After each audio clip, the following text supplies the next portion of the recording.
Hey, good morning. It's Zeki Hamid. It's Saturday, and this is Seattle Now. Today, we're bringing you the best from our KUOW Newsroom. First, a story about rare species in our region. Sometimes a species becomes so rare that you might not know that it still exists. Puffins in the Northwest are that way. Populations of the cute seabirds with the big beak have plummeted since the 1980s, but they're still out there if you know where to look.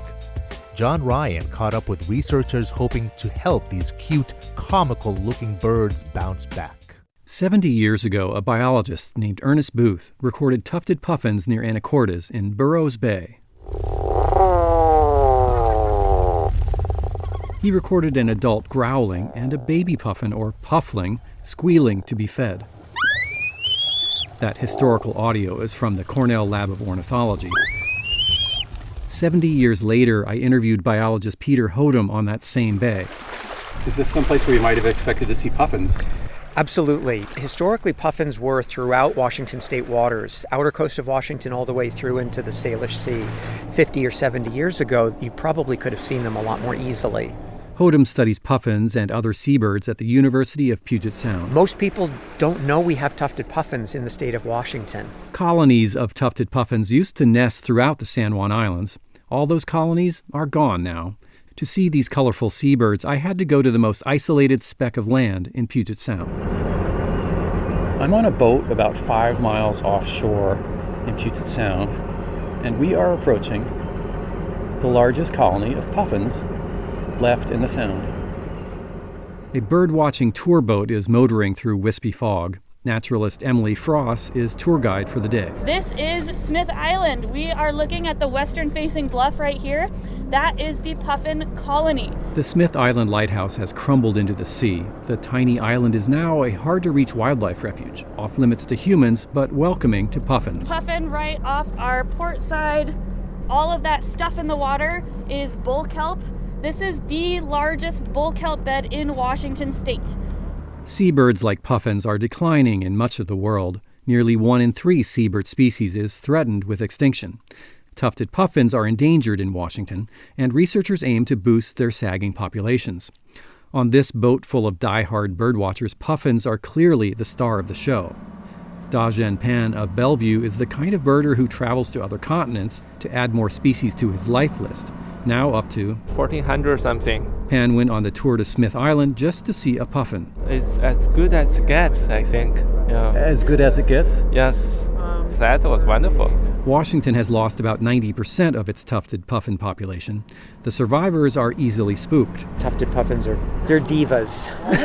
Hodum says their colonies are easily disturbed by humans or animals, from rats to rabbits.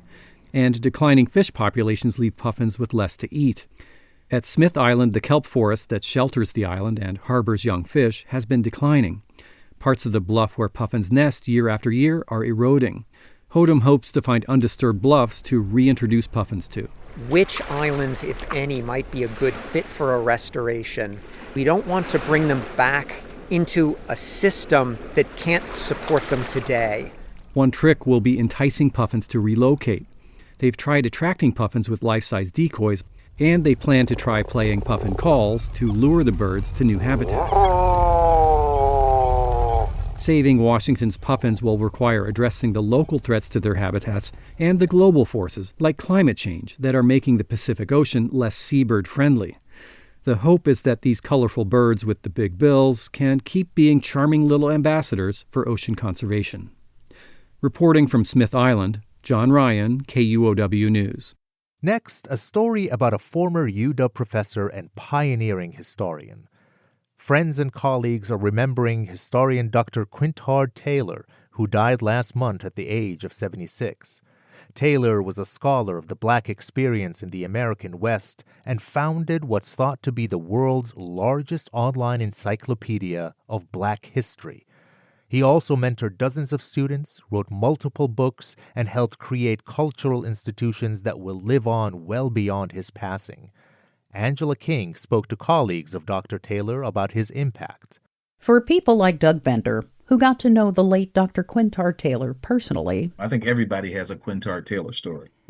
But it was a story, Bender says, Dr. Taylor loved to tell that explained his friend's passion for history and his eventual creation of the website, blackpast.org. His dad sat him down one day after a hard day's work and said, to me, "Boy," he always called me boy, "why is it that when the lion and the man fight, the lion always loses?" And he said, "Because the lion has never learned to write." And I want you to think about that comment for me. He was profound. My father had a second grade education, but that was one of the most profound things he ever said to me. And it made me realize that he who controls history controls the story. Dr. Quintard Taylor was born in 1948 in segregated Brownsville, Tennessee. He never saw the inside of a library until he went to college at St. Augustine's University in North Carolina.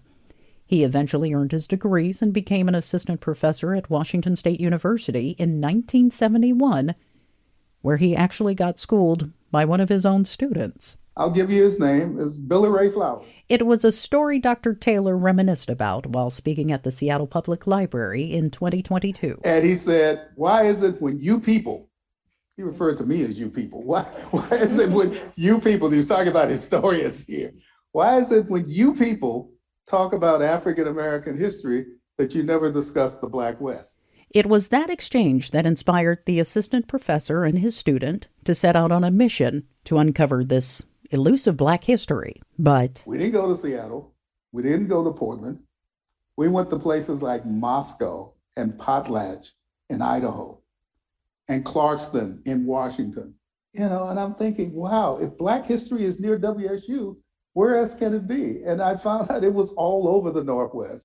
Dr. Taylor's subsequent dissertation would go on to inform programs at the University of Oregon, where he taught for 9 years. Also at the University of Washington, where he became a Scott and Dorothy Bullitt Professor of American History. He authored several books, including the Pulitzer Prize-nominated In Search of the Racial Frontier, African Americans in the American West. Then in 2007, he officially launched blackpast.org and later asked Doug Bender to serve as the board president. In the first year of the birth of Black Past, I think there were something like maybe 2,000 visitors to the web platform that he built.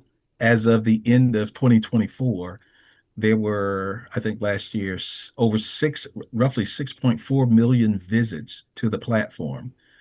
And that's from all around the globe. Dr. Taylor also lectured around the globe, from Siberia and other places off the beaten Black history path. Yet he always found time to volunteer for local organizations like the Breakfast Group, dedicated to mentoring young Black men.